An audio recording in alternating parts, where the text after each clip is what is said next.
Dwight Yoakam. You know, this is like the new America when you think about it. It's the eve of the World Championship of the Mets. We're here in New York City, right? Absolutely. And you're playing country music in New York. And we're just tickled to death to be here.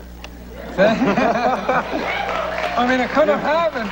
You know, it could have happened like 20 years ago. You think country music never made. Now you're going to my hometown, aren't you? Yeah, Thursday. Philadelphia. We're playing there, but you know, actually, the reality of the situation is that it did happen, you know, a long, long time ago for people like Hank Williams Sr. and Jimmy Rogers, going back to the 30s, who's really considered the father of modern country music. I think Nashville forgot that because if they just let it alone, it goes wherever it wants to go. You know, people are willing to embrace it because it's of its purity, I think. So it's maybe just like the Mets World Series championship, maybe a reunion. Yeah. You know? Did you get caught up in that championship, by the way? Actually, we were in New Orleans on Saturday night when they won games. Can you see him with the hat? Well, I'm not going to take it off. No, you can tip it. How about tipping a little bit? I'm a real serious person, and I'm not. You just tip a little. I do that with my nose so they can see me. You tip. Yeah, anyway, we were in New Orleans, and I watched Game 6 and got real excited, and that was when they won the series. So you know. Yeah, Game 6. I was thrilled for them and glad they won. Yeah, good. So Boston's a great team, but I was really thrilled for the Mets. I'm actually a Reds fan. Now, when you get into, you know, country music, you know, so is the old hillbilly music. Right. When I was in the Army, there was a guy in my barracks. I'll tell you something, man. He played, everybody was from like Chicago, Philadelphia, New York, and he used to play this one record. And I don't know whoever recorded it, but you get up in the morning, like getting up at 6 o'clock, you hear this, well, I'm looking back to see if anyone's looking back to see if I'm looking back to see if you were looking back at me. Porter Wagner. Was that, it was a hit. I don't know if it was his. Somebody, a cut on that. And I said to this guy, you know, you're going to be able to look back and see yourself because I'm going to put your rear end about 40 feet. But that was the old hillbilly, you know? Yeah, which is, I mean, there, you know, like any genre, there are extremes in it and there are novelty songs in it. And that's a lot of the time, I think country has been camped, you know, and over-exaggerated. Not that we're an understated band ourselves. I mean, the way we dress. Yeah, you are. Yeah, you are understated. We go for the subtle, nothing too overt. But actually, I think a lot of musically, we're very austere and very straight ahead, and that's what's allowed us to access ourselves to a young audience in Los Angeles. You know what's amazing? You know, that your band, you go out to Los Angeles, right?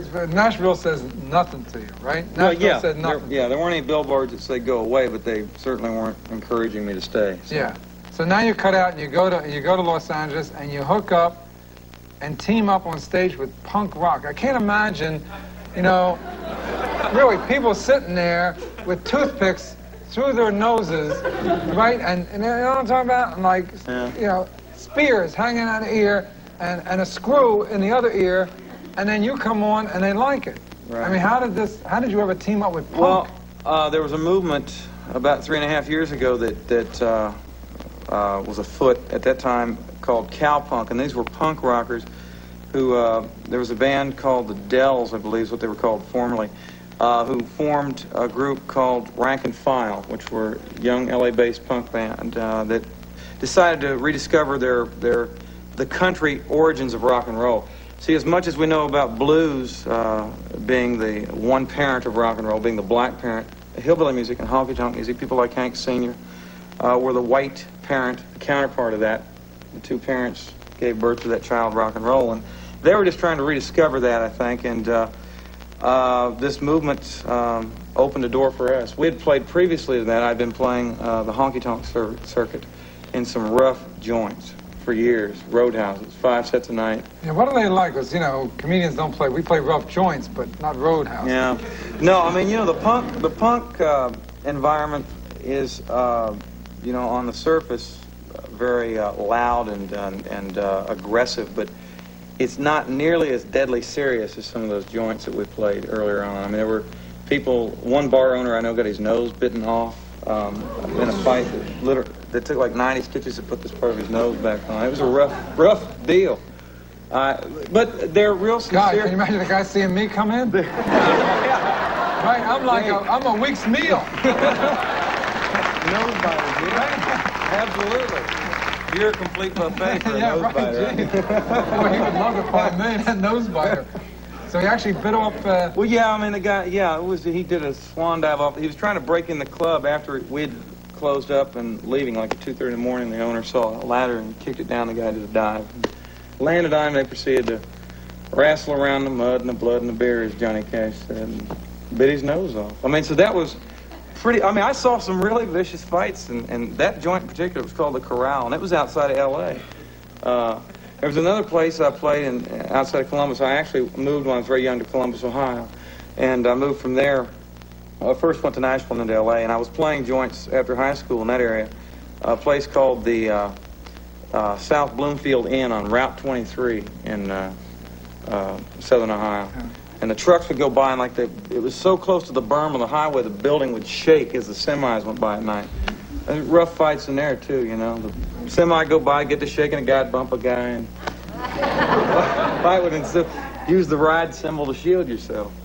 But anyway, after that, I mean, those kids, Had to be those uphill, kids, I mean. those masochistic kids doing things to themselves. Hey, knock yourself out. Just don't touch the band. We're all right. But I actually, sincerely, they wanted to find out about country music, and I was a little bit ambivalent at first with regard to that sincerity, but once we went out and played some George Jones songs for them and tested them, they embraced us, and we had our audience from Melrose Avenue in Los Angeles, and then we brought it here to New York about a year and a half ago, I guess, or 2 years almost, with the Blasters. And the St. Mark's Avenue crowd, which is what I'm referring to, the Melrose, the very, what are considered kind of trendy kids, embrace this form, and I'll be forever grateful to those kids because they're not as fickle as some people make them out to be. I think they're short-souled sometimes. They're at an age where trend and the pursuit of trends is what their life's about, and but they're very emotional about their music, and I think that's what we share with them, is that emotion. When you work, you work in country. Now, country always had a reputation for always writing songs like somebody had to get drunk, someone had to get in a pickup, someone had to kill his own dog. Well, not the dog. Right? The dog you keep. Yeah, they didn't kill the dog. Your wife you killed, but you kept your dog. Was that my best friend just ran off my wife, and I sure miss my best friend. Yeah, that kind of thing. Yeah, right. Right. And then I remember one time there was a song. I remember an old country song where the theme of it was that the guy got drunk, the child singing, "Daddy, how could you do it?" Daddy got drunk, and he was driving, and he hit a car, and Mommy was in the car that he hit. And he killed Mommy, and he killed the brother, and this is like music. This is awful. This is depressing. That is. But they don't write so much now about that, right? Well, no, because they basically quit writing country music about 15 years ago. That kind of. Well, that's part of the what I feel is the classic form of being country music. You know, something that's parametered by a certain song type or arrangement, which is twin fiddles and harmonies, hillbilly harmonies, and then performance. I don't know that you have to write about my wife leaving or things of that nature, although that occurs every day. I think the way you deal with that subject is up to the individual writer. I know with myself, I don't always write in a literal sense. I write sometimes things that are fictional accounts, but I think what country dealt with, that again is dealing with an extreme cliche. Yeah, right. You know, I mean, you can take it to an extreme. I write a lot of drinking songs. I knew a man who killed himself drinking. The first few years I lived in Los Angeles, was a very brilliant man, and just could not overcome his problem with the bottle and used it as an escape. So I've written my drinking songs with, I think, that as an underlying theme, that it's an escape that ultimately is a futile attempt to escape what is going to be there anyway. Mm-hmm. I think the content, in other words, maintaining those artistic parameters musically, is up to the individual artist, and that's what I try and pursue when I write. Well, the country music today is brighter in its lyrics too. Don't you think it's a little more intelligent than? Because it used to be a joke. I mean, well, right? Like I said, again, what was marketed was kind of a carnival export of country music. It wasn't really that much. Yeah. It wasn't as camp as it was presented, I think, at times. You know, I was born in an area of the country, Appalachia, that is usually associated with the Beverly Hillbillies cliche. Yeah. And although in every cliche there's a great deal of truth, which is what perpetuates the cliche or the stereotype, I think that just as much as there's truth, there's some misconceptions that are you know, perpetuated.